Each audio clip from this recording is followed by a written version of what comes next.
हाय दोस्तों, मेरा नाम चंदन कुमार है और स्वागत है आप सभी का हमारे इस यूट्यूब चैनल में जिसका नाम है एसवेल सॉल्यूशन।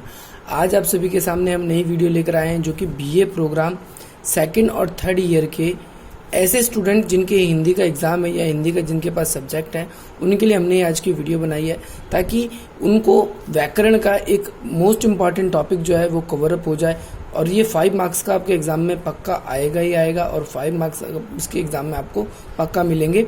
आपको बस ये वीडियो अंत तक देखनी है और आपको हम इस वीडियो के अंदर हमारा जो टॉपिक है हमने ये रखा है कि आप देख सकते हैं जैसा कि विजिबल हो रहा है आपको राष्ट्रीय भाषा और राजभाषा में अंतर आपको बताना है कि राष्ट्रभाषा किसे कहते हैं और जो राजभाषा होती है उसे किसे कहते हैं। तो सबसे पहले हम बात करते हैं राष्ट्रभाषा के बारे में कि राष्ट्रभाषा, देखिए आंसर आपको लिखने से पहले मैं आपको उसके पूरा पैटर्न बता दूं। यदि आपको कोई अंतर पूछता है पेपर में तो आप बेसिकली क्या करते हो, ज़्यादातर जो छोटी क्लासेस में आप अपने आंसर को 2 पार्ट्स में ऐसा कैटेगराइज करते हो, इधर राष्ट्रभाषा इधर राजभाषा लिख करके लिखना शुरू कर देते हो। तो आपको ऐसा नहीं लिखना है, आप कॉलेज के स्टूडेंट हो, आपका आंसर अच्छा नहीं माना जाएगा। आपको क्या करना है, सबसे पहले जिस भी टॉपिक के आप ऊपर लिख रहे हो उसको स्टार बनाएंगे, उसे लिखना शुरू कर देंगे। जैसे राष्ट्रभाषा, इसको हमने टॉपिक चूज किया तो इसके बारे में हम इसका लिखना शुरू कर देंगे। सबसे पहला पॉइंट तो हम ऐसे बोलेंगे, ऐसे लिखेंगे कि राष्ट्रभाषा और राजभाषा में अंतर जो कि निम्नलिखित प्रकार से है। सबसे पहले आप लिखेंगे राष्ट्रभाषा। राष्ट्रभाषा, इसमें आपको हेडिंग बनानी है और उसके एक्सप्लेनेशन देना है। इससे क्या होगा, आपका आंसर जो होगा वो बहुत बेहतरीन बन जाएगा। सबसे पहले आप हेडिंग बनाएंगे राष्ट्रभाषा की और उसकी सब हेडिंग बनाकर फर्स्ट पॉइंट बनाएंगे सामान्य संप्रेषण के कार्य आती है। सामान्य संप्रेषण मतलब ये वे भाषाएं, ऐसे लिखेंगे आप, ये वे भाषाएं होती है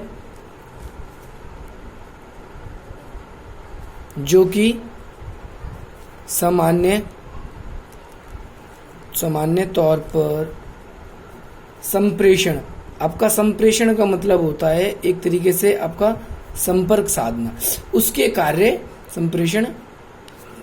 संप्रेषण के कार्य आती है।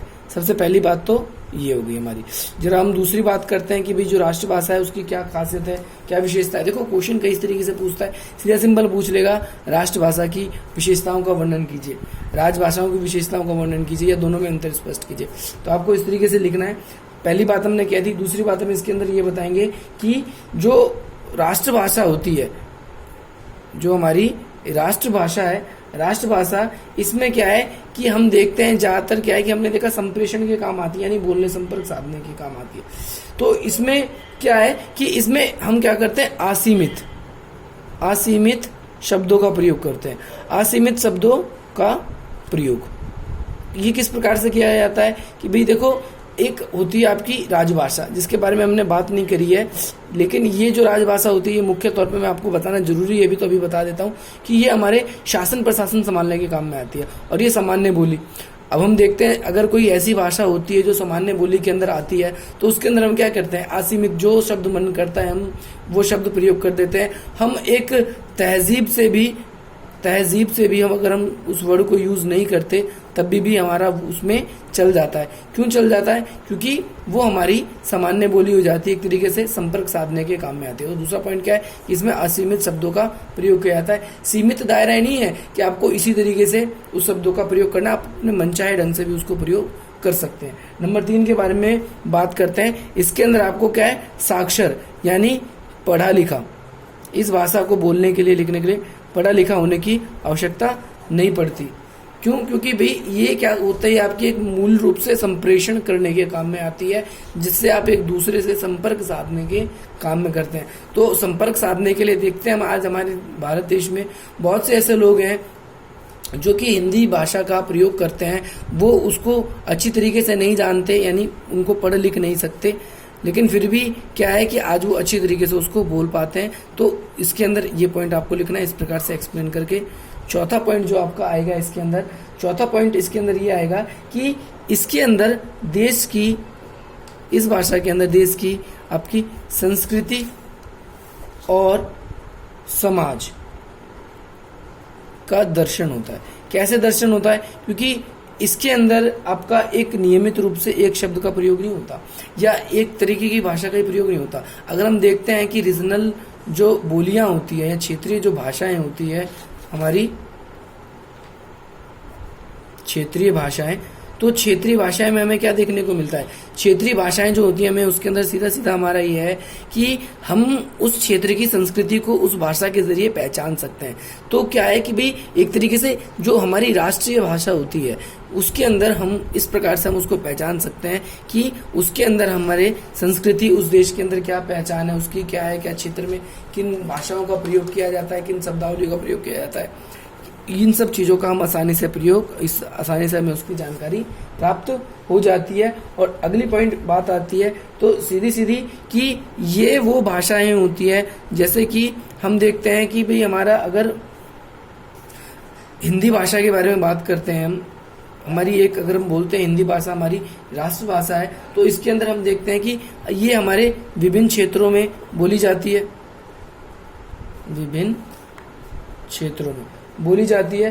तो इससे क्या होता है कि विभिन्न क्षेत्रों के बीच में जो एक उनके संबंध है, संबंध सुधारने के भी ये काम में आती है, क्योंकि उसके जरिए क्या होते हैं एक दूसरे से कांटेक्ट में, संपर्क में आपके रहते हैं, और संपर्क में रहने के कारण क्या है कि एक दूसरे से इनका संबंध जो है वो संबंध भी बेहतर होता है। तो ये बात रही किसकी कि भाई जो राष्ट्रीय भाषा क्या होती है। जरा अब हम बात करेंगे राजभाषा किसे कहते हैं, राजभाषा। तो राजभाषा के बारे में जरा बात कर लेते हैं कि हमारी जो राजभाषा है, राजभाषा क्या होती है, क्या नहीं होती। तो इसके अंदर सबसे पहले आपको पॉइंट लिखना है ये कि ये वो भाषाएं होती हैं, ये वो भाषाएं हैं जिनसे किसी देश का शासन प्रशासन संभाला जाता है, जिनसे किसी देश का शासन प्रशासन संभाला जाता है। जरा मैं दूसरे पॉइंट के बारे में बात करता हूं कि इन्हें, अब देखो ये शासन प्रशासन संभाला जाता है तो इसे एक खास होती है, एक खास इसके अंदर की हमारी जो शासन व्यवस्था होती है, जो हमारी सरकार होती है, सरकार का जो संरक्षण है, संरक्षण प्राप्त होता है। इससे क्या होता है जो हमारी सरकार है उसके द्वारा इस भाषा को संरक्षण प्रदान किया जाता है। अगर मैं उदाहरण की बात करता हूं तीसरे पॉइंट के अंदर, तो आर्टिकल 343A, इसके तहत जो हिंदी भाषा है उसको क्या है सरकार द्वारा, भारतीय संविधान द्वारा संरक्षण प्रदान किया गया है, संरक्षण प्रदान किया गया है। तो ये पॉइंट इसके अंदर हमें ये बताता है। जरा हम अगले पॉइंट के बारे में बात करते हैं, फोर्थ पॉइंट के अंदर कि हमारे इसके अंदर हम देखते हैं कि भी जो राष्ट्रभाषा रहती उसके अंदर हमने देखा असीमित शब्दों का प्रयोग होता है। इसमें क्या होता है सीमित शब्दों का प्रयोग। क्यों? क्योंकि हमारी प्रशासनिक भाषा होने के कारण क्या है कि हम इसके अंदर किसी भी शब्द को तोड़ मरोड़ को पेश नहीं कर सकते। हमें उन शब्दों को एक व्याख्या और एक उचित ढंग से प्रयोग किया करना पड़ता है, उचित ढंग से हमें प्रयोग करना पड़ता है ताकि हम उसका अच्छे से प्रयोग कर सके, हमारे उसे में कोई प्रॉब्लम ना आए। तो ये चौथा पॉइंट इससे रिगार्डिंग हो गया। जरा हम पांचवें पॉइंट बोलते हैं तो ये हमारे देश में क्या करती है, एकता लाने का काम करती है। एकता लाने का कैसे, अगर पूरा भारत है हमारा, पूरे भारत के अंदर हम देखते हैं कि हमारा जो भारत हैगा, भारत के अंदर ये पूरे भारत, जैसे ये आपका केरल हैगा, एक भाई उत्तर प्रदेश है, आपका दिल्ली हैगा, असम हैगा, इस तरफ गुजरात है, जम्मू कश्मीर है, मध्य प्रदेश है, तो विभिन्न प्रकार के जो हमारे राज्य हैं वो उसमें हम देखते हैं अलग अलग प्रकार की बोलियां बोली जाती हैं, अलग अलग प्रकार की लोगों की संस्कृति है।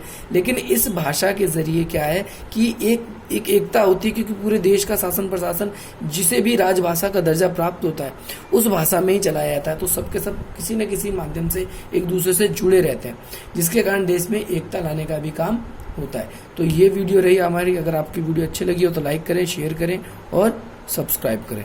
Thank you.